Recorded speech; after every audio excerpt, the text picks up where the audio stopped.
안을섭, 장진희, 김민수, 임춘성, 최영수, 강복심, 마음을 여사 주를 보게 하시고 예수를 믿는 믿음을 주옵소서. 이 모든 말씀 예수님의 이름으로 기도합니다. 아멘.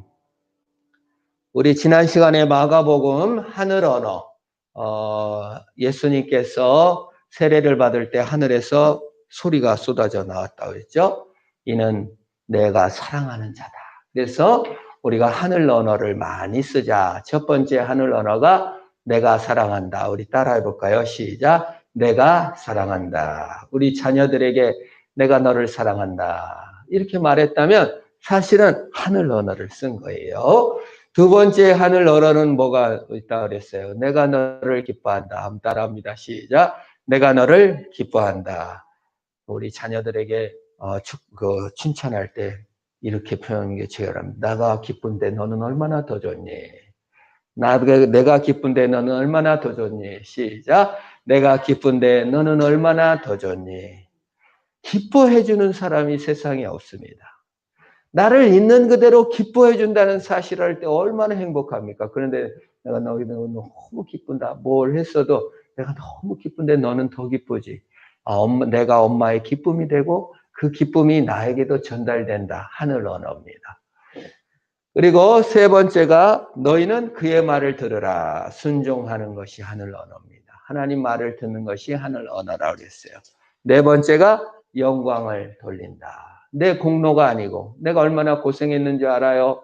내가 얼마나 수고했는지 알아요가 아니라 하나님께 영광을 돌리고 이웃을 공감하고 내 괴로움을 쏟아내는 것이 아니라 공감하고 하나님께 영광을 돌리는 것이 참 하늘 언어라고 했습니다. 오늘은 그 하늘 언어를 듣고 내려왔는데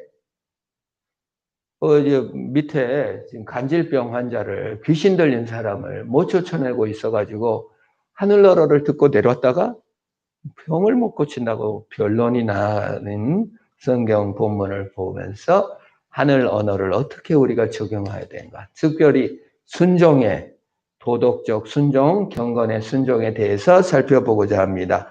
하나님 말씀은 마가복음 9장 14절에서 29절까지인데요. 제가 말씀을 봉독하겠습니다. 이에 그들이 제자들에게 와서 보니 큰 무리가 그들을 둘러싸고 서기관들이 그들과 더불어 변론하고 있더라. 온 무리가 곧 예수를 보고 매우 놀라며 달려와 문안하거늘 예수께서 물으시되 너희가 무엇을 그들과 변론하느냐? 무리 중 하나가 대답하되 선생님 말 못하게 귀신 들린 내 아들을 선생님께 데려왔나이다. 귀신이 어디서든지 그를 잡으면 꼬꾸라져 거품을 흘리며 이를 갈며 그리고 파리해지는지라 내가 선생님의 제자들에게 내쫓아 달라 하였으나 그들이 능히 하지 못하더이다. 대답하여 이르되 믿음이 없는 세대여 내가 얼마나 너희와 함께 있으며 얼마나 너희에게 참으리요 그를 내게로 데려오라 하시매 이에 데리고 오니 귀신이 예수를 보고 곧 그 아이로 심히 경련을 일으키게 하는지라 그가 땅에 엎드러져 구르며 거품을 흘리더라. 예수께서 그 아버지에게 물으되 언제부터 이렇게 되었느냐 하시니 이르되 어릴 때부터나이다. 귀신이 그를 죽이려고 불과 물에 자주 던졌나이다. 그러나 무엇을 하실 수 있거든 우리를 불쌍히 여기사 도와주옵소서. 예수께서 이르시되 할 수 있거든이 무슨 말이냐 믿는 자에게는 능치 못할 일이 없느니라 하시니 곧 그 아이의 아버지가 소리질러 이르되 내가 믿나이다 나의 믿음 없는 것을 도와주옵소서 하더라. 예수께서 무리가 달려와 모이는 것을 보시고 그 더러운 귀신을 꾸짖어 이르시되 말 못하고 못 듣는 귀신아 내가 내게 명하노니 그 아이에게서 나오고 다시 들어가지 말라 하시매 귀신이 소리 지르며 아이로 심히 경련을 일으키게 하고 나가니 그 아이가 죽은 것 같이 되어 많은 사람이 말하기를 죽었다 하나 예수께서 그 손을 잡아 일으키시니 이에 일어서니라. 집에 들어가심에 제자들이 조용히 묻자오되 우리는 어찌하여 능히 그 귀신을 쫓아내지 못하였나이까? 이르시되 기도 외에는 다른 것으로는 이런 종류가 나갈 수 없느니라 하시니라. 아멘. 우리가 신앙생활을 한다. 경건의 훈련을 한다. 높은 산에 가서 하나님을 만나고 기도 많이 하고 내려왔다 하면은 경건해졌다고 생각합니다. 물론 교회를 안 다니거나 이런 사람도 내가 착하게 살아야지, 도덕적으로 열심히 살아야지, 그러면 내가 더 훌륭한 사람이 되리라고 생각합니다. 도덕적으로 훌륭한 사람이 되고 경건의 능력을 찾아 훌륭한 신앙인이 되면 능력도 나오고 권세도 많고 성공도 해야 될 거라고 생각을 합니다. 그런 생각들이 돈하고 결부되기도 합니다. 내가 착하게 살고 내 스스로 열심히 살면 부자가 되리라. 열심히 공부하면 성공해서 큰 지식을 얻고 훌륭한 사람을 되리라고 생각합니다. 기독교 신앙인들도 그렇죠. 내가 경건하게 살면 훌륭하게 되리라. 남보다 이게 위험한 생각입니다. 하늘 언어 세 번째는 도덕적 완성이나 경건의 어떤 훌륭한 자가 되는 것이 아니라, 경건의 연습은 하라고는 했지만 순종, 규칙에 순종하는 것이 하늘 언어지, 내 자신이 도덕적 존재로서 이상적인 인물이 되어 성공하거나 내가 신앙적 인물로 경건해서 훌륭한 사람이 되는 것을 목표로 하지 않습니다. 어떤 인간도 도덕적 이상을 실천할 수는 없어요. 왜요? 너의 도덕이 틀리고 나의 도덕이 틀려요. 내 이상을 내가 완전히 실현했다고 하지만 저 사람에게는 악이 될 수도 있는 것입니다. 내 경건을 실현해서 내가 하늘 꼭대기에 앉았다고 하지만 그것은 아무것도 아닐 수도 있는 거예요. 그래서 도덕적으로 우월하다는 말은 존재할 수가 없어요. 아, 너는 나보다 도덕적으로 우월하구나 라는 말을 할 수가 없어요. 왜? 그 사람에게나 도덕적 우월함이지 이 사람한테는 그게 도덕적 이상이 아닐 수가 있기 때문에 도덕적 우월함이라는 건 있을 수 없습니다. 마찬가지로 신앙적 우월함이라는 건 존재할 수가 없어요. 그 사람에게나 신앙적 우월함이지 나에게도 적용되는 것은 아니기 때문에 그렇습니다. 그래서 도덕이나 신앙은 순종, 그 규칙을 따를 뿐이에요. 신호등, 빨간 등, 파란 등, 노란 등을 지켰냐 안 지켰냐가 있는 것이지 그 규칙에 순종하는 것이고 안 하는 것이지 도덕적으로 더 우월하냐 더 못하냐 성품을 논하면 위험한 것입니다. 규칙을 몰라서 못 지켰을 수도 있고 깡촌에서 올라와서 신호등을 처음 봤을 수도 있는 것이에요. 그 사람의 성품이 거기에 좌우된 것도 아니고 도덕이 좌우되는 것도 아니고 신앙이 좌우되는 것도 아닙니다. 이 현대 문화의 가장 큰 문제와 오류가 그것입니다. 도덕적으로 내가 너보다 낫다라는 생각을 하기 쉬워요. 교회에서 가장 큰 문제점이 신앙이 너보다 우월하다고 생각하기가 쉬워요. 전혀 생각할 수 없는 건데 그렇게 생각하기가 쉽다고요. 성품이나. 그것은 현대사회가 너무나 경쟁적이기 때문에 그래요. 학교에서는 1등부터 20등까지 나눠질 수가 있습니다. 시험에서는 1등부터 5등까지가 나눠질 수가 있고 등급이 나눠져 있습니다. 특별히 우리 한국 사회는 지나친 경쟁 사회이기 때문에 등수가 나눠져요.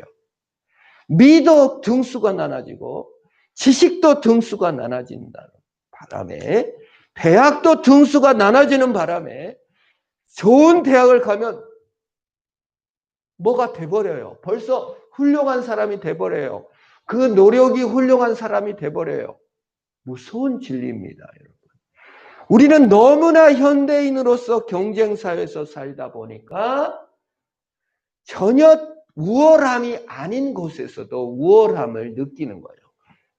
경제적 우월함, 등수의 우월함을 그대로 끌고 와서 도덕과 경건과 신앙과 사람에게도 적용을 하기 시작했어요.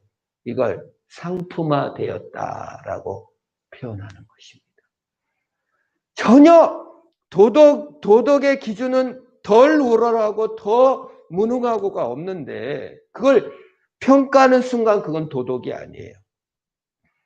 더 경건하고 덜 경건함에 더 훌륭한 사람, 덜 훌륭한 사람을 나눠버리면 이미 그것은 경건이라고 말할 수가 없게 되는데도 불구하고 우리는 모든 영역에서 더 우월한 자하고 덜한 자를 구분하기 시작합니다. 참 무서운 것이죠. 그래서 규칙에 순종하는 자가 있고 안 하는 자가 있는 건데 더 훌륭한 자하고 더 못한 자를 구분해 놓기 때문에 도덕적 우월감을 갖기 시작해요. 도덕적 우월감을 지극히 자의적인 것입니다. 그래서 유교가 지극히 자의적이고 자기중심적이고 당파 싸움을 많이 할 수밖에 없어요. 왜? 수신 제가 지구평천하니까요. 내 몸을 다스린 다음에 세상을 다스린다는 건데 내 몸을 잘 다스렸냐 못 다스렸냐는 순전히 개인적인 문제인 겁니다. 도덕, 유교 이런 모든 것이 지극히 개인적이고 지극히 자기중심적이고 지극히 우월의식에 사로잡힐 수밖에 없는 요소를 가지고 있는 것입니다. 우리 기독교인들이 경건이라는 것을, 신앙이라는 것을 지극히 자기중심적 도덕으로 받아들일 때 우월의식을 갖기가 쉽고 폐쇄적 자기중심적으로 자기 기만에 빠지기가 너무나 쉬운 유교적 바탕을 우리 한국 사람들이 갖고 있어요. 그래서 자의적 해석이 너무 많습니다. 졸부신앙인이 되는 거예요. 갑자기 돈을 버는 사람이 성공해서 우월감을 갖고 갑질을 부리는 것을 졸부라고 합니다. 신앙에 있어서 경건의 신앙생활 하면서 교회에 들어와서 하나님 나라의 모든 선물을 받아 누리는데도 불구하고 자기가 얻은 것인 마냥 자기가 경건을 확보한 것인 마냥 우월의식을 갖게 되면 졸부신앙, 가짜신앙, 외식하는 신앙, 변론의 신앙이 시작되는 것입니다. 오늘 예수님께서 산에서 하늘 언어를 듣고 제자들과 함께 내렸는데 밑에서 변론과 싸움이 일어났다고 했습니다. 무슨 싸움입니까? 어떤 아버지가 귀신 들린 아들을 데리고 와서 제자들에게 고쳐달라고 했는데 못 고친 거예요. 못 고쳤다고 말을 해야 되는데 오늘 변론이 있고 싸움이 일어났다고 그랬어요. 무슨 싸움일까? 어떤 싸움이었을까요? 쉬운 예로 설명드리겠습니다. 예수님 제자들이 능력이 없는 거예요. 뭘 배웠니? 네 스승이 누구야? 너 어느 출신이야? 아이고 그거밖에 안 돼. 그 대학 아주 형편없구만.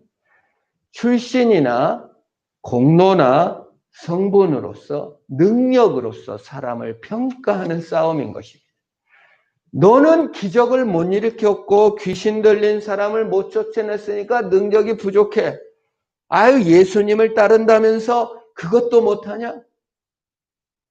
예수 잘 믿는다면서 거기까지밖에 못 이루느냐? 이런 말을 들을 때 제자들이 너무 황당한 거지만 지극히 유혹에 빠지기가 쉽단 말이에요. 예수 믿는데 교회가 왜 이렇게 작냐?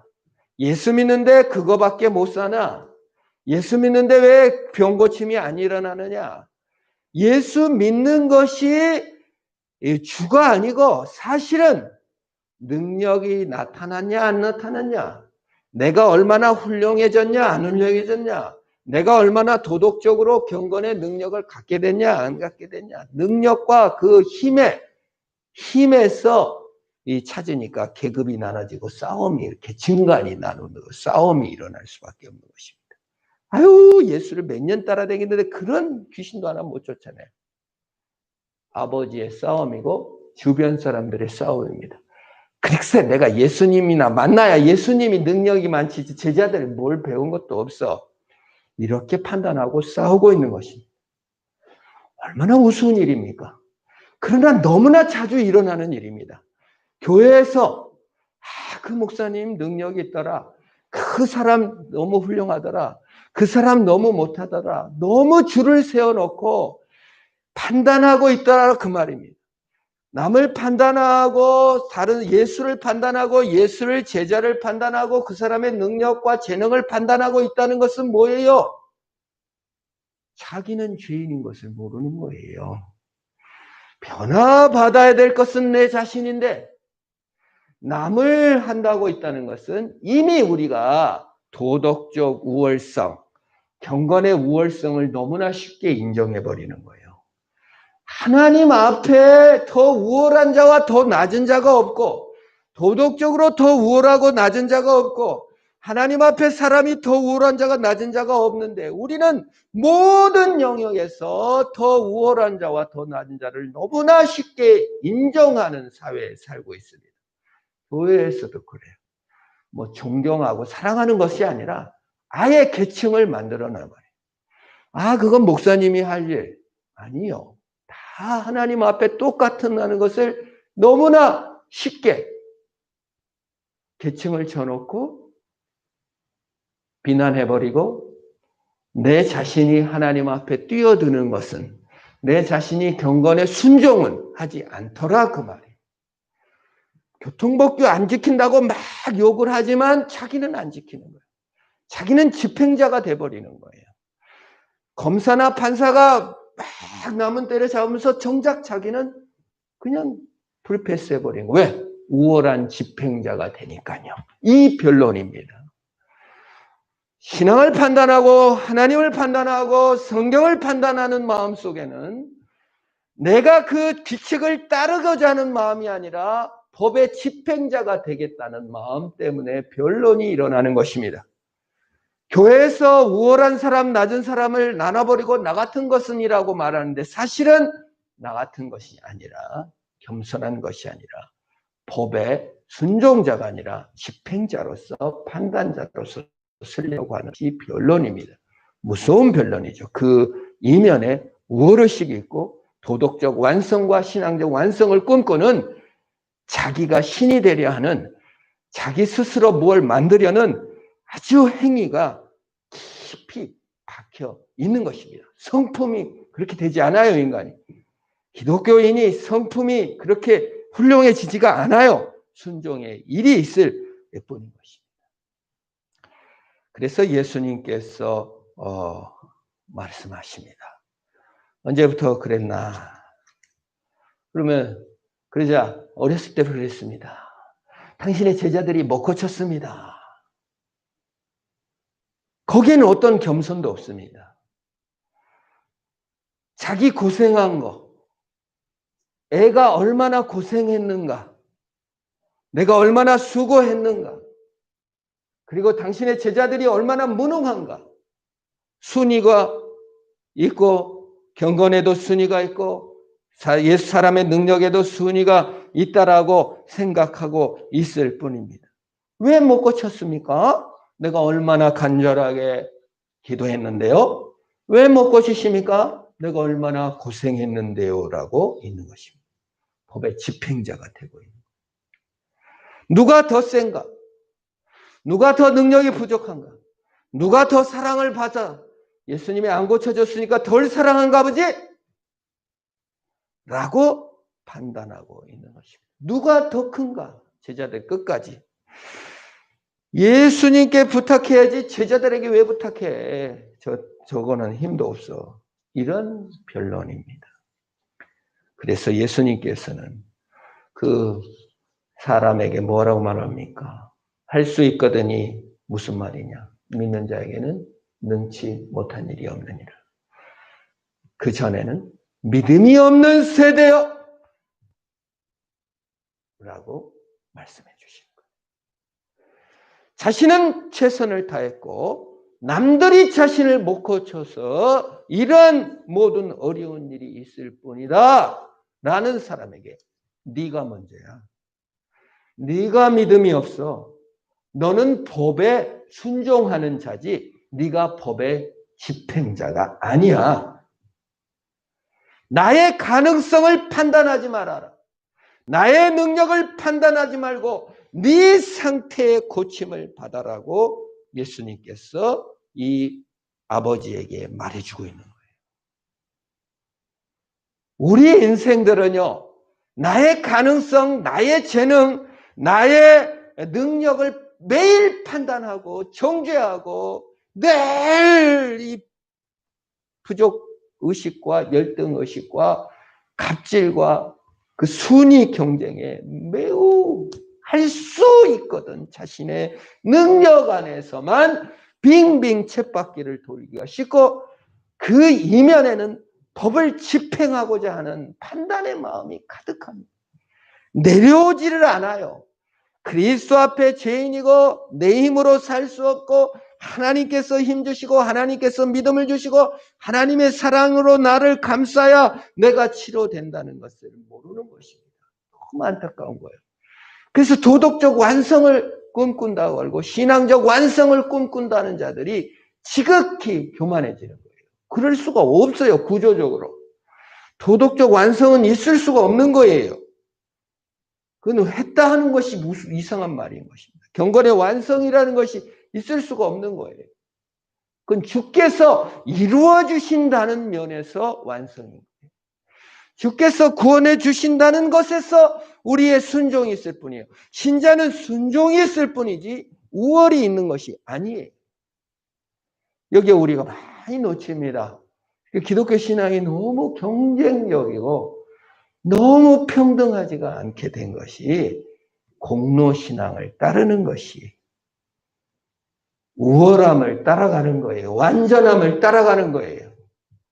될 수 있다고 생각해요. 근데 사실 그 이면에는 내가 법의 집행자로서 있는 거예요. 내가 하나님인 거예요. 내가 여전히 법을 만드는 자로 있는 거예요. 내려놓으셔야 됩니다. 하나님은 규칙에 순종하는 것이지 규칙을 완성하는 자들이 아닌 것입니다. 우리 스스로는 구원도 치유도 이룰 수 없는 거예요. 순종하면 원망의 대상이 없어지는 거예요. 원망의 대상이 있다는 것은 내가 아직도 법의 집행자로 있는 거예요. 감히 주께서 나를 완전히 고치시고 나는 순종의 그 규칙을 따라 순종할 사명만 있는 것입니다. 내 도덕의 완성이 아니에요. 내 능력의 증진이 아니에요. 하나님 앞에 순종을 꿈꾸시기를 축원합니다. 그게 하늘 언어 세 번째예요. 저의 말을 들어라. 저의 말을 들어라. 하나님이 오르시니 저의 말을 듣는 것입니다. 하나님이 오르시니 나를 치유하실 것입니다. 하나님이 오르시니 나를 사랑하십니다. 하나님이 나를 받으셨습니다. 하나님이 나를 용서하셨습니다. 하나님이 나를 사랑하셨습니다.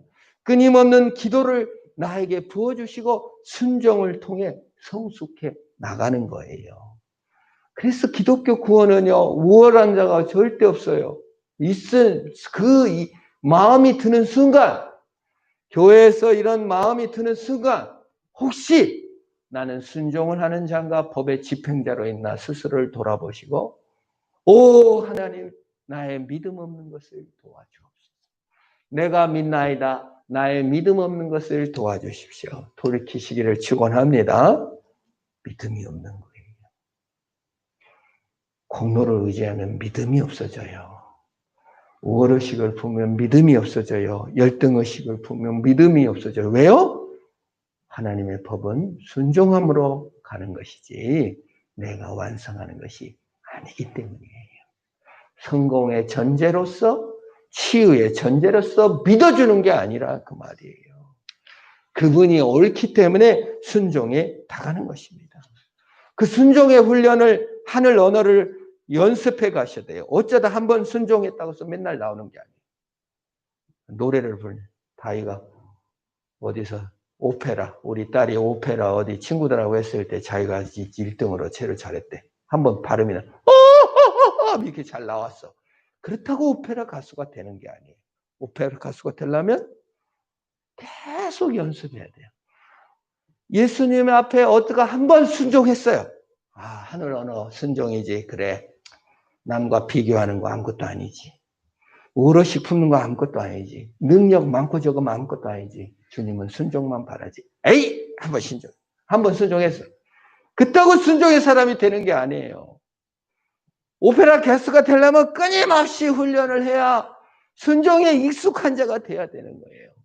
야구 봤다 한번 딱 쳤다고 해서 나도 이제 야구 선수 되겠다. 피아노 드르륵 한번 치고 난 피아니스트야. 소꿉놀이 하는 겁니까? 소꿉놀이로서는 그게 가능할 수 있어요. 순종이 소꿉놀이로서 하늘 언어가 그냥 하늘 언어 쏟아지게 하소서. 훈련을 해야죠. 사랑한다 말해야죠. 내가 너를 기뻐한다 말을 해야죠. 훈련은 하나도 안 하고 한번 생각하는 것으로서 완성한다고 생각해요. 한번 들음으로써 자기가 그게 뭐 이런 걸로 생각해요. 무서운 버릇이죠. 그게 우월의식이고 도덕적 이상을 완성하려는 마음의 간극이에요. 내가 완성할 수 있다고 생각하기는 나를 의지하는 모습이에요. 훈련 안 하는 것은 자기를 의지하기 때문에 그래요. 머릿속으로 완성해버렸기 때문이에요. 자기가 할 수 있다고 생각하기 때문이에요. 그게 계속 쳐야죠. 피아노. 그래야 잘 치게 돼요. 순종 계속 연습해야 돼요. 그래야 잘하게 돼요. 몸이 알고. 내가 완성하는 게 아니에요. 그것이 옳기 때문에 하는 거예요. 그리고 그걸 완성할 수도 없고 항상 뭐라고 말해요? 아니 교통신호등 빨간불일 때 안 지나간 것이 뭔 자랑입니까? 그냥 안전을 위해서 한 것일 뿐이지. 우리가 하나님 앞에 순종한 것 하나님이 믿음으로 부여하신 일인데 어떻게 남보다 우월할 수가 있습니까? 끊임없이 훈련되어 천국 언어, 천국 삶을 지속해 나가시기를 축원합니다.